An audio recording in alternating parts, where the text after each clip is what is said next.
Hey guys, sorry for the delay in making the video, but the update is crazy, and the skill builder has a ton of stuff to work with, since the skills are on a whole other level.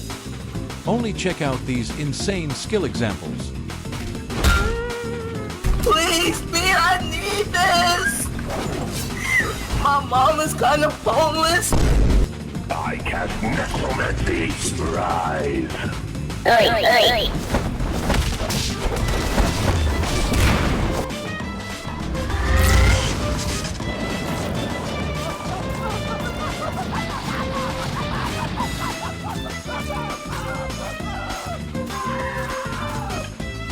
That it's not all, but we also have the item logic block, which is pretty awesome too.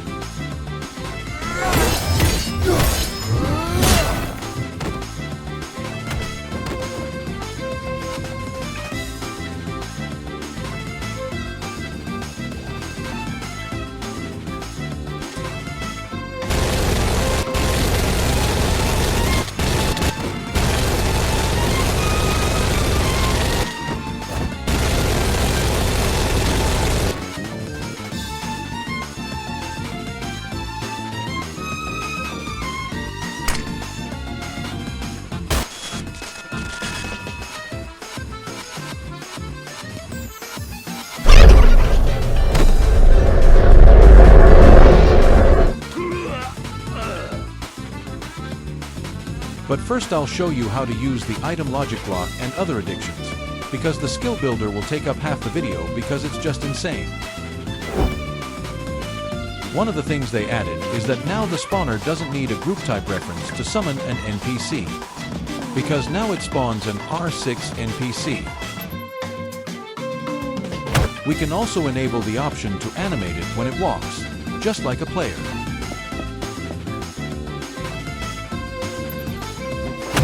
And now this R6 NPC can be given a base skill from JSD, or even a custom skill created by us.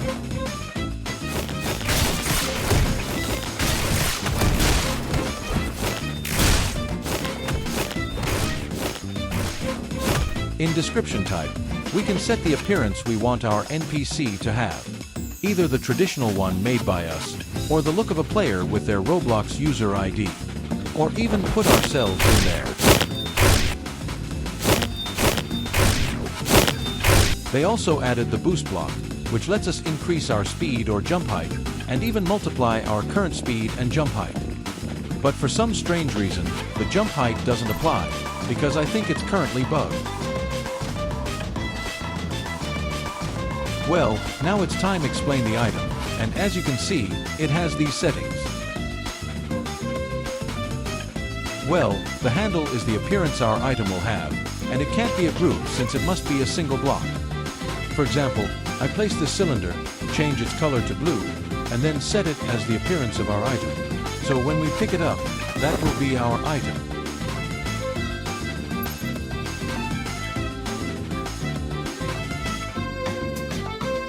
I recommend using a mesh part from the Creator Store as the appearance, since it's the easiest way. Like this mesh part one found of a weapon.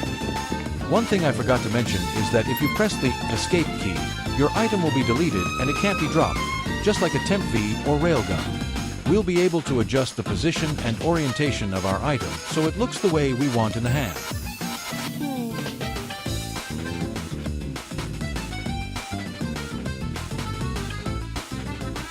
We can also set the animation for how we want the item to look when hold. Currently, there's only one, but I hope they add more soon. One curious thing is that when we use the tool animation, for some strange reason we run like maniacs.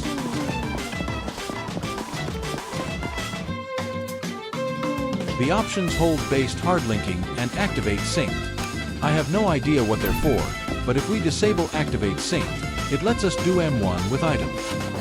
Perfect for move sets with items. We can set the maximum number of uses we want for our item, and once it reaches that limit, the item will be removed from the inventory.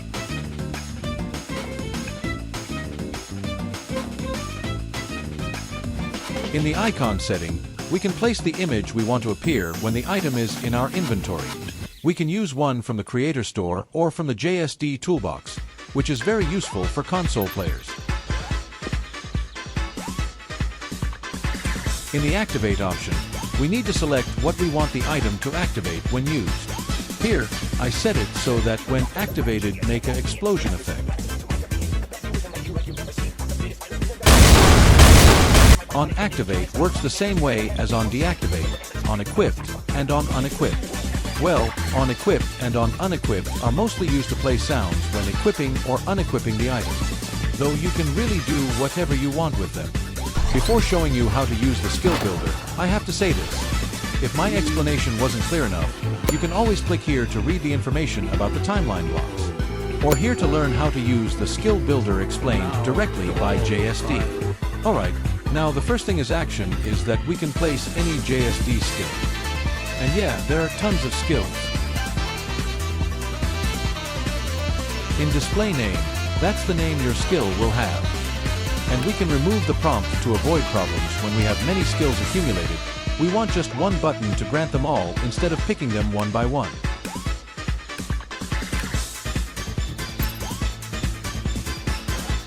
Well, if we remove the add option, we can customize which specific key we want our skill on, including console buttons. So don't forget, never forget the console players. In remove, when activated, the block will now delete the skills. We can set it to clear hotbar or only the custom skills. In action, when we select custom, another option appears called custom action. By clicking it, all of our custom skills show up. Well, now you're probably wondering where I create my custom skills. To create them, we need to click this orange button right here. And if you're wondering, the skill builder is completely free. No need to worry about paying money for it. Well, let's go to the skill builder. As you can see, I've already created some skills to learn how to use the skill builder. Well, to start, we need to click here to create a skill and begin editing. One very useful thing is that it gives us the option to obtain our skill without needing to use a skill block. Every time we click to get our skill, it won't add another one. Instead, it will overwrite with the updated version. The export option is really good if you want to share your skill with a friend, since you'll need to copy all the skills code and paste it here.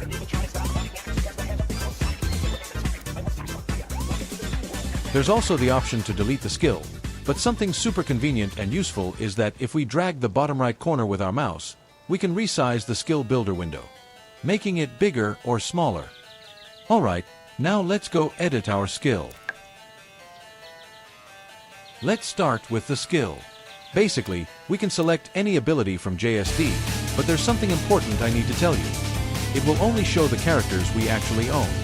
For example, I don't have EA, so the early access characters' abilities don't appear for me. But since I do have PS Plus, I can see Walter White's abilities. And if you don't own Chara, you won't be able to assign Chara's abilities.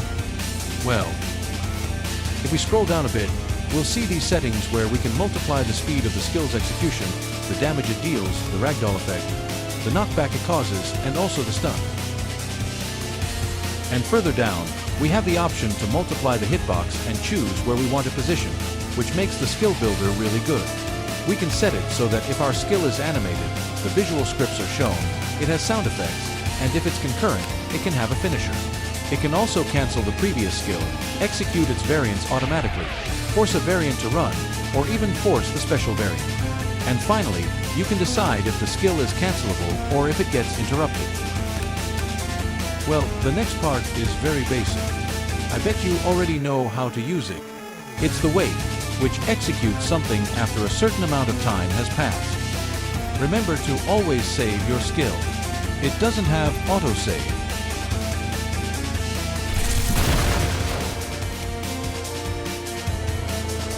Next is the animation. I suppose you already know how to use it, right?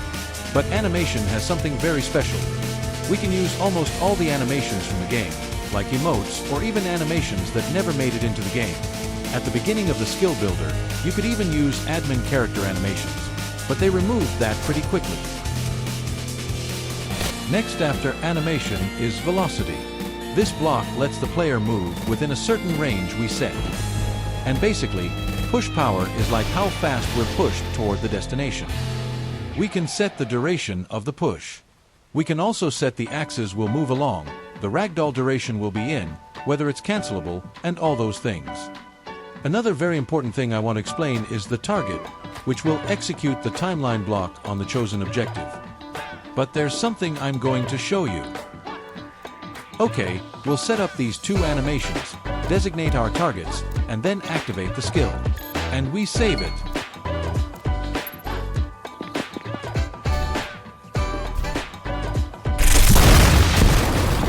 As you could see, we used our target animation because we messed up the target setup. But I'll explain targets later when I cover HitDetect. The next thing I'll explain is sound, which we can use from the Roblox store or from the toolbox. I've already placed a sound ID here, and now by pressing the play button over here, we can listen to our sound. We can lower the volume or change the playback speed, and when we click play, the sound will reflect the changes we made.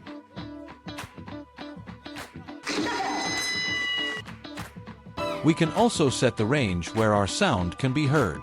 The first number is the minimum range, and the second is the maximum.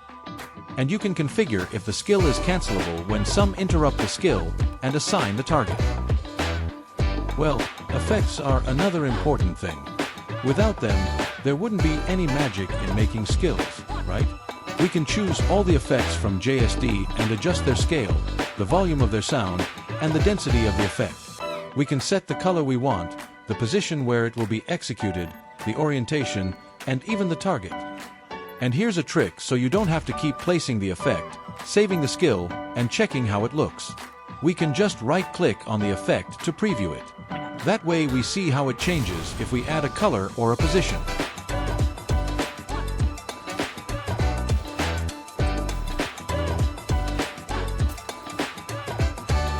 Here we have the variant, which as its description says, executes a variation if the skill is pressed again. The duration is how much time we have to press the skill again. We can set whether it's persistent, and the display name is the name our skill will change to when the variant becomes available. The tooltip is the description we can add to our variant, which will appear below its normal name. And the flash color is the color our skill will change to when the variant is available.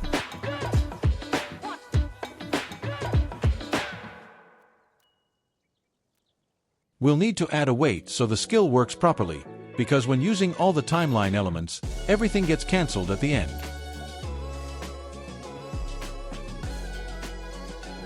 Well, as you can see, our skill changed to the name we gave it, with a small description right below, and at the start we saw the green flash of the color we selected. But if we want to use the variant correctly, we need a branch. By selecting the branch, we can place on its timeline the actions we want it to perform. You can rename the branch to avoid confusion when working with multiple ones. After naming our branch, we'll select in the variant the branch we want the variant to lead us to. So now we're going to customize what we want our branch to do. In my case, I'll set it to play a sound and execute a skill.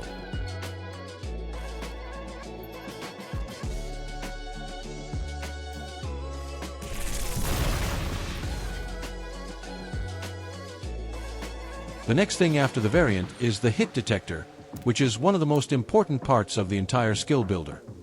The duration is the same as the variant, since it's the time the hit detector has to check if the skill has hit a target. The delay is the time it takes for the hit detector to activate the branch, and max hits is the maximum number of times the branch can be triggered when the target is hit. Cancels will cancel the branch if no target is detected as hit, and cancels all on end will cancel the current timeline if no target is detected as hit. We can set it to go to a branch if it detects that the target was blocking or not, also if the target was in ragdoll or not, and if the target had a certain amount of health within a range. And finally, we have hit to branch and branch to. Branch to sends the skill user to a branch if the skill detects a hit on a target, while hit to branch sends the target that was hit to a branch. With hit to branch, we can make the players who were hit perform an animation, trigger a visual effect, take a certain amount of damage, and much more. Here's one of the examples of hit to branch, besides the one at the beginning of the video.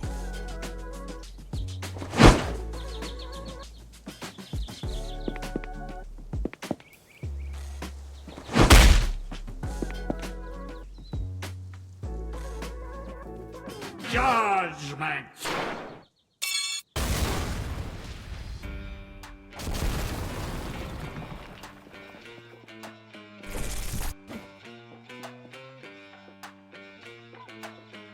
Judgment.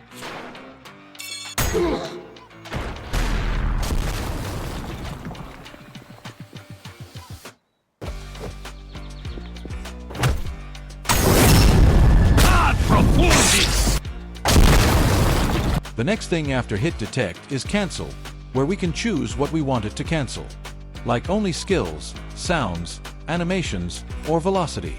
We can also set it to cancel only previous. Branch simply takes us to a branch. Loop is used to make a certain section of the timeline repeat. We can select how many actions to repeat previously from the loop. Max loops is the number of times it will repeat before moving on to the next thing in the timeline, and min loops is the minimum number of repetitions required before the loop can be cancelled. It works best with the If Pressed Again option, since that will cancel the loop when the skill is pressed again. We can also set conditions like until time elapsed, health range, or until awakening.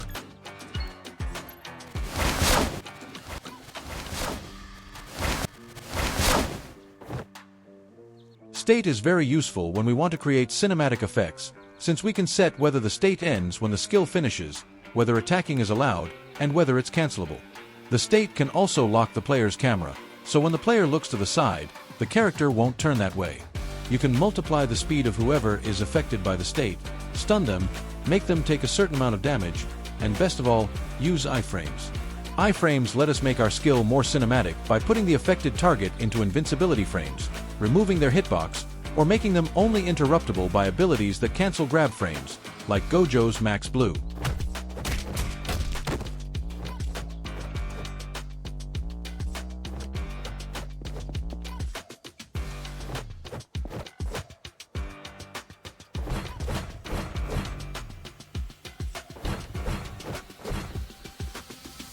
Change display is basically like what we saw in Variant.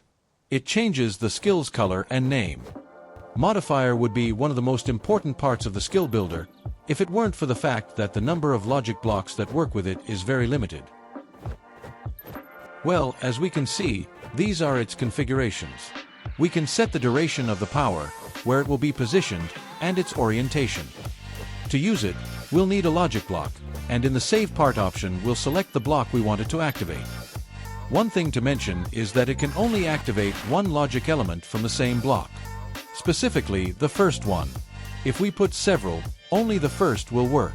That way, we can summon NPCs with a skill, just like at the beginning of the video. The next one is Camera Shake, which lets us make the camera shake with a certain intensity. We can also exclude ourselves from that shake and set the range of the camera shake.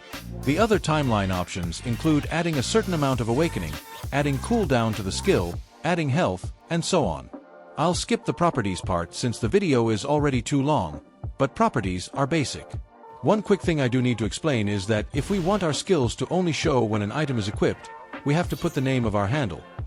And we can also make the skill into an awakening skill like on JJS. Oh my god, bro. Oh, hell no.